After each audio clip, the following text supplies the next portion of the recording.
I'm Mel the Newbie, I'm Jared the Aficionado. and this is Keeping It Real Hi. with 519 Whiskey.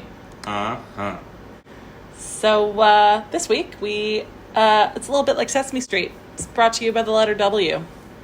We've got two vertical flights, one of Writer's Tears Irish whiskey, and the other of some Wild Turkey. My favorite-ish. And Writer's Tears is one of my favorites-ish. So It works out well. We got It's the all bourbon. like Donkey Kong. We got the bourbon, we got the Irish for the aficionado and the newbie, and we're going to do this thing. So, without further ado, we're starting out with Writer's Tears Copper Pot. Oh. This is our second bottle of this. Well, it's because it's good. Don't threaten me with a good time. Definitely getting fruit on the nose. I want to say like plummy nectarini, bit of honey. Plummy nectarini. Is that a flavor or an assumption?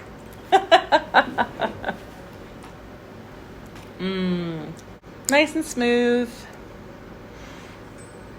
I mean, things have changed a lot since I actually last tasted this whiskey, to be fair. But I'd say this is a nice example of an Irish copper pot whiskey. Oh. It's a little bit darker in color than some of the others. Kind of the sort of like entry level. Copper pot, not a basic bitch pot. I mean, And this copper one- 12 is okay. This one was matured in bourbon casks too. Was it really? Yeah. Did we miss the... Oh, it's because this is Writer's... Where's the original Writer's No, this is the Tears? original copper Shit. pot. Oh. I don't think I put them out of order. No. I remember you got some Irish after we discovered that was my kind of favorite genre. It's got, I think, it's kind of a short finish. It's an easy sipper. That is a very great entry level. It's got a splash of peat. Splash of peat? You think so? I get a little bit of scotch in it. Huh. Okay. If we're comparing it to like a Glenfiddich or something, maybe. Sure. Yeah. I mean, it's no Isla, but that's a Wow. good thing for us. All right. So your favorite. My favorite as of until a few months ago, the Writer's Tears Redhead single malt. Okay, so definitely different nose. This one I think smells a little bit more peaty than the last one. Oh. But now that I've had that one, when I tried But this one, I'm I don't think there is any peat in it. This is more dried fruit to me. The flavors are more complex. The other one was fresh fruit. This is definitely there's way more that went into this. This is the sherry butts. Yeah, which is why it's redhead. You put that way the F out of order. If you say so. We Yeah. should have done the double oak Yeah. next. Fucked up. Sorry, everybody. No, because Shit happens. if you skip that Okay. one and smell Yeah. this one, that should be next to the other one. Yeah, I get it. I get what you're saying. Complaining, talking Well, shit. here. Let's Yeah. hold on. Okay, so the double Okay. oak is. Yeah, it's really nice. I mean, as you'd expect, you get a lot more oak, and it's kind of right there in the name. Right. I think it's a really nice. Well, and it's American oak, American and French oak. It's like Big Bird rounding third. One of your favorite things, French oak. French with the oak. That guy. No, that's delicious. Yeah, and you're right. It should follow the copper pot in tasting. Learn from our mistakes, people. Don't learn from our mistakes. Just excel at being weird. Yeah. So the last two of the Writer's Tears that we have, the Redhead is finished in sherry casks, the single malt, and then we actually picked up a limited edition Marsala cask finish when it hit the LCBO, and we were super pumped about that. And yeah, I feel like they definitely go up in terms of what I enjoy about Irish whiskey. I don't know what you like about them. Is this About the red Redhead. cast? That's the Redhead. I knew this red at one time. Side note, someone shout out to Whiskey Tribe on Reddit was there, and a guy bought a bottle of Bushmills Red Bush and said, oh, I bought this for my wife because she's a natural redhead. Kind of wink and a nudge kind of thing. And there were many comments about, oh, how'd she take that? And VOP said, not very well. I said, maybe next time you want to play it a little safer, pick up a bottle of Writer's Tears Redhead. Maybe less with the allusions to pubic hair, just saying. Ooh, all that sherry. Yeah, I like it. I know you're not as big a fan of it. Fair enough. But to me, anything that makes whiskey taste fruitier, I am there for. Including our salt casks, which is our next one. Wow. Oh my god, it smells so good. I feel like a little bit of, like you said a couple weeks ago, the wine grapes. Not like I'm eating a bunch of grapes, but grapes meant for wine. Yeah.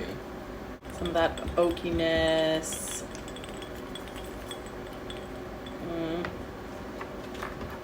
This is what single pot still and single malt Irish whiskey. Makes way to the sweet Marsala wine influence to introduce a new layer of depth and warmth. Those are all fancy words to say. It tastes delicious. It's a little bit less, like more of the grapey for me and less of the other sort of like stone fruits that I taste in like the copper pot. Special edition. It's got a sweet cap too. That's totally going in our collection. Wow, that is.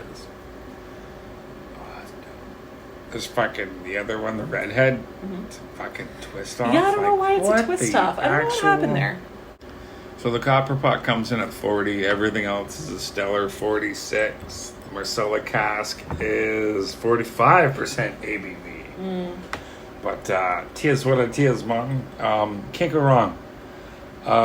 Writer's Tears is a great Irish sipper. No matter which expression you pick up. Negative ghost rider, for sure. I mean, if you like whiskey, there's an expression of Writer's Tears for you. Whether it's the, sort of classic copper pot for people who really like Irish, the double oak for people who are a little bit more bourbony. Maybe you've got a wine drinker in your life and they'd really dig like a Marsala cask. There's something for everybody. What do you think, bud? What's your favorite of that lineup? Mine favorite, well, are we gonna blame the bourbon background or just blame? You know which one I'm. It's double oak. Double oak is your favorite. Double oak. Yeah, and redhead was my favorite up until we got the special edition. I would say limited edition Masala. I mean, but I'm easily swayed by, things being limited edition and having fancier bottles. I was gonna say like big that. dicks and pretty eyes. Hey man, don't threaten me with a good time. Oh yeah. All right.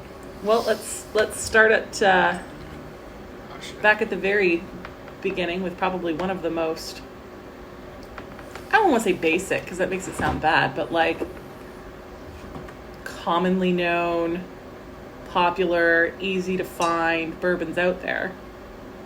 Wild Turkey. Saw some Wild Turkeys with the kids the other day. Made me think of this. That was the inspiration. And immediately, oh wow. Get a lot of rye and a lot of corn, especially as compared to all the Irish that we just plowed through. But there's sweetness, there's oakiness. There's like almost a little bit of, I want to say fennel, or not fennel. Get a tiny bit of cardamom on there. Warm spices, nice finish. Jared's enjoying it. No, not as much? I mean, I got the new make, no age statement. It's good. Don't get me wrong. I'm a huge fan of Four Roses, and I think that Wild Turkey, it's a toss-up between this and 101 on the bar card. Fair. I think 101 is such a better whiskey that this one is so overlooked. And it is what it is. I get it. But the 101 is just such a better, more prominent bottle. Well, lucky for you. That's exactly what's up next. Word to the big bird round in third. Okay, you've got to tell me where that term comes from. The Wild Turkey 101 is, since I'm still new-ish, the hotter whiskeys, I just don't, I'm still hit too much by the ethanol to enjoy the complexity underneath as much. It's still there, I still get some of it, but my palate and liver have not become quite hardened enough to really get into some of the higher proof stuff. It's way more spicier than the last. But there's so many more pronounced bourbon flavors there. Now you're getting your molasses and your burnt oak and your charred oak and your, like, I hate to say it because I'm getting used to it, so the more experienced I get, the higher proof seems smoother. Yeah, while being like higher in proof. But I find this one to be smoother. Let me know what you think. I don't find it smoother because of that, like, of alcohol that just High kind alcohol of proof. comes up and slaps me in the face. And it's not even that high. Yeah. But I mean, okay, it's mellowed out a little bit. The ice has melted a bit more. Oh, that's our food. Nice.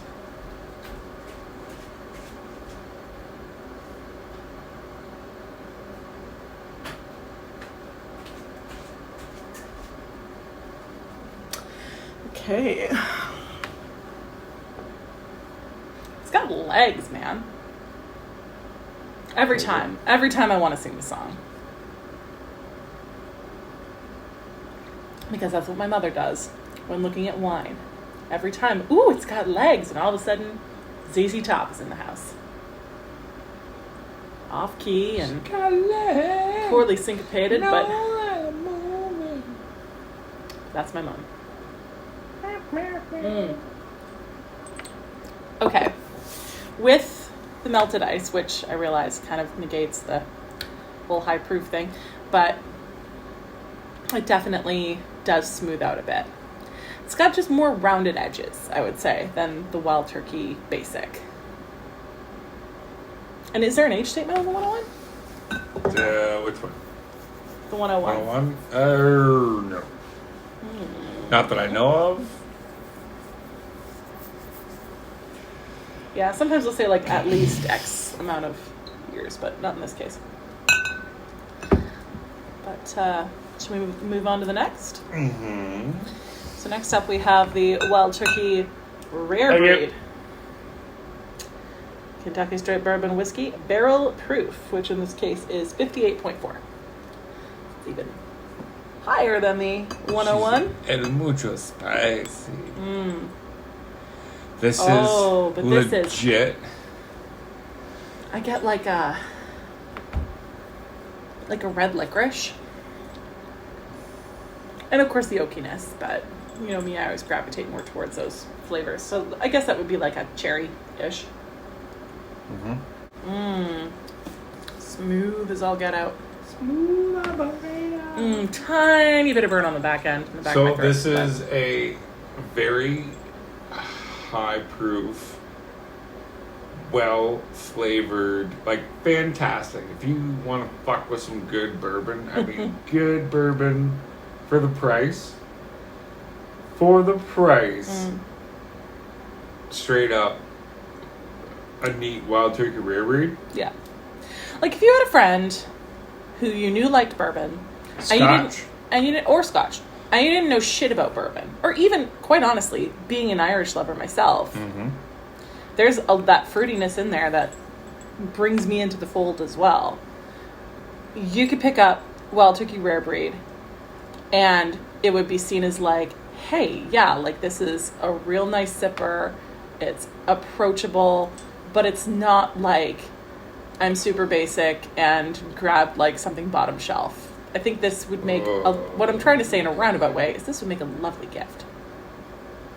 The flavors are like everything you want out of a bourbon. That charred, that red licorice note, which I get, which is weird. It's power suggestion. No, I get it. Like you're like, oh, licorice. I'm like, no, like Twizzlers, red licorice. Licorice. Yep, 100%. That's the one.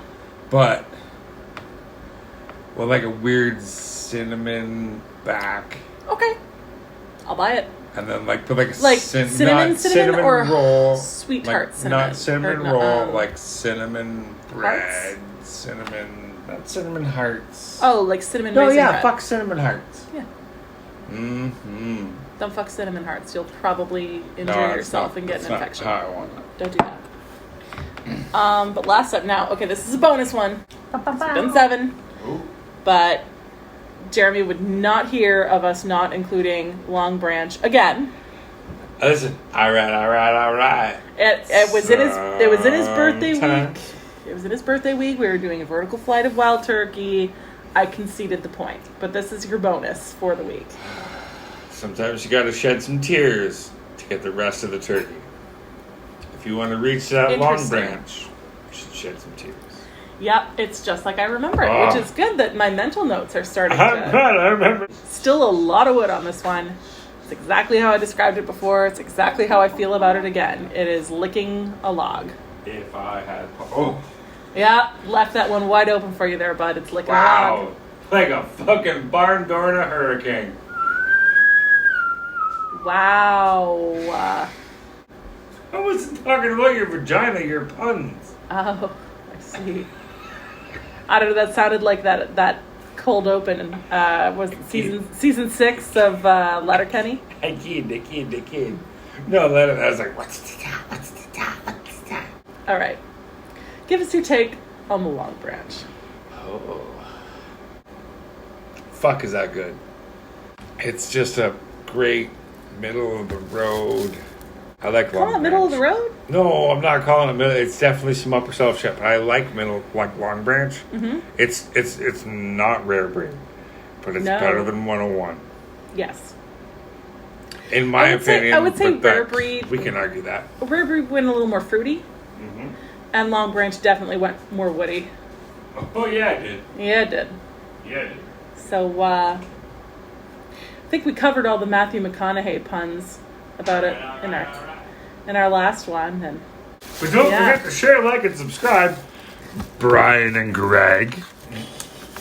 And shout out to listeners 1 and 2 because you guys are the shit, and the rest of us are just trying to hang with you. we got a burrito bowl. Shit. We Shout got some out tacos. to Odin, the best puppers ever. Oh, Odin, you're very cute puppers. And you guys have yourself a stellar evening because we're about to. Yeah. Cheers, everyone. Cheers, big ears.